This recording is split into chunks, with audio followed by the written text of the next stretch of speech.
Kush, do you want to play again?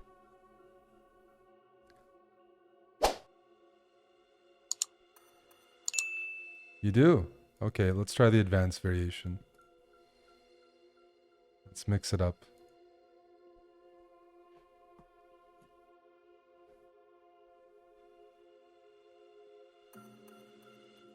Are we gonna end up playing theory? No, the fuck.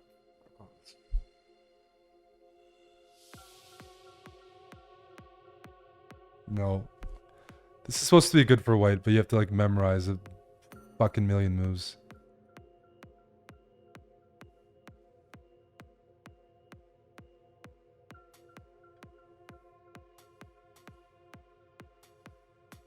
How does it go? Is it queen b1 first? I've played this before, but I don't want to keep dealing with it.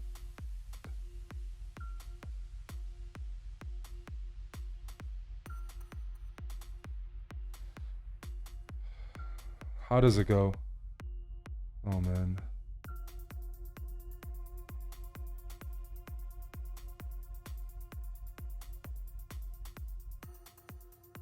D4 or something? I've probably messed it up.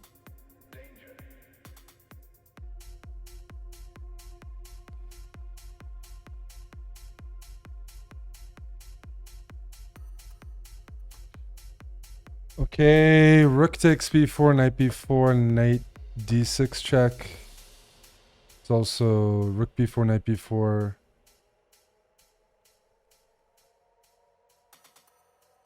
I'm gonna take first and then think.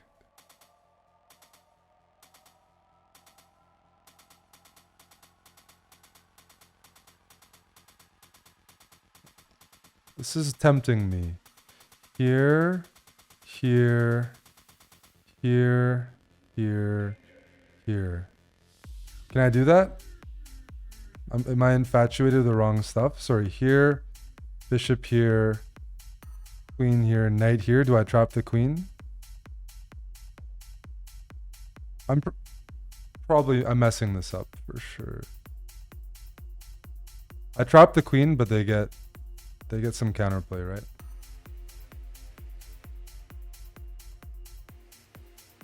We'll figure it out.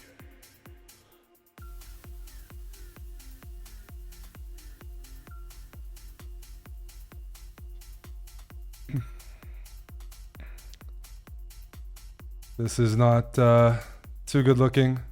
It's okay. But black ended up getting a lot of material. Yeah, my brain's not functioning too well right now.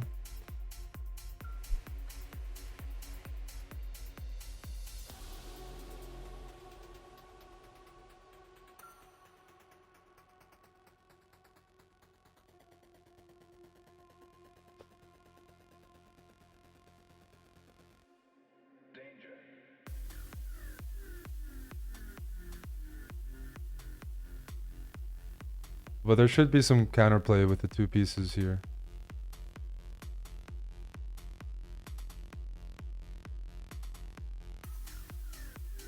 Knight here, I'm gonna go here. Here I can take and then take.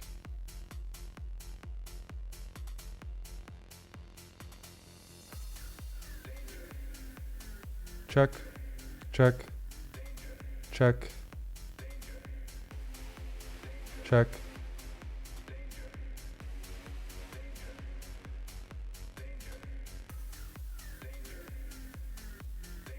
Push.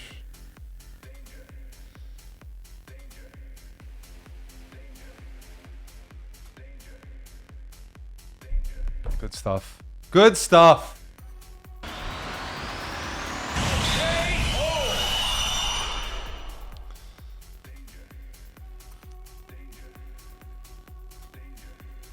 Now, let's not talk about the opening because I'd have to check. But the middle game was fun. We got our pieces going. Okay, now I'm gonna check. I'm gonna check the theory. I used to know it, like 25 moves deep. And I have removed that part of my memory and instead, you know, started betting on shitty hockey teams. So I played Queen E1, which I think is the main line.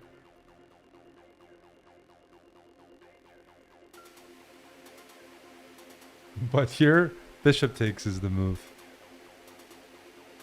That's how it is. I made a blunder. And here, let's see. There's these lines, and I think white got some good counterplay.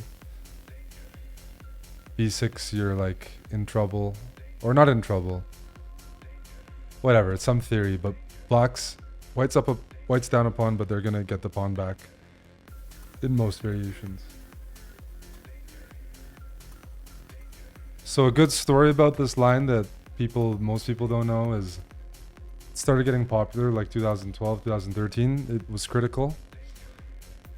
And Mark Esserman, a good friend of mine who streams as well, he was helping Larry Christensen play in the US Championships. Grandmaster Larry Christensen from Boston. And Yasser plays the Caro-Kann. Yasser played that year, played Larry, two old school GMs that are a little more rusty in theory and engines. And pretty much, poor Yasser, they prepared the entire game like they just beat Yasser from this line as white, and they prepared like up until the game was over. And Yasser took the pawn as a pawn grabber, but didn't know all the theory and just got blown off the board. Mark was the assistant for Larry Christensen, and Mark was like using some like Harvard computers, the Harvard lab, running some strong stuff. And poor Yasser just took a massive nuke in this variation thanks to those Harvard supercomputers running these Caro-Kann variations. So these days, knight c6 is played, but this is before, this was like 10 years ago. So queen b1, okay, sacrificing a piece temporarily. Queen c3, bishop d2, then you're gonna hit b7.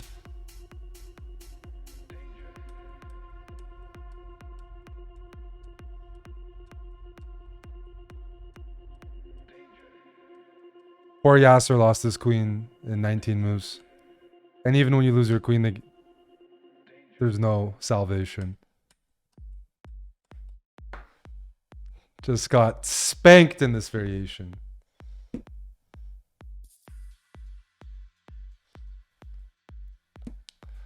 If you play rook here, queen b8 check. What's so bad about trading queens on b1? Oh, it's just Yasser thought he could take the pawn. In general, the problem with trading on b1 here is that the b7 pawn is weak because the bishop is on f5. So how do you defend this? And if you don't defend it, your king's going to be loose. You play b6, d takes, pawn takes, and some of the boys are going to start coming to attack. I don't know all the theory, but it's not considered smart. But the whole line is considered quite risky. Over the time mod, this is a classical game. Yasser, these are two grandmasters. They don't play the time mods against each other. But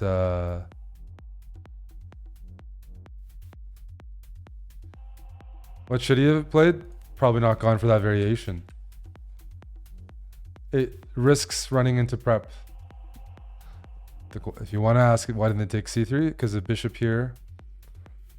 And if you take, it's not this move. Because of queen a1, it's queen b5 check, and then you win the queen. You think he shouldn't have taken on b2. But Yasser trusted his prep. He didn't know Larry had Mark running some Harvard lab prep. And at the time, this line wasn't that. This line, the theory wasn't as developed as it was these days. Oh, I've run into prep dozens of times. You remember, Yasser's from a generation, both players are from a generation without computers. You have to trust yourself and trust the work you've done. You can't just relearn chess entirely. You gotta have a little bit of faith in your ability to solve problems over the board. Or you just play seniors events. Just play seniors events so you play other people who also can't remember. This is 2011.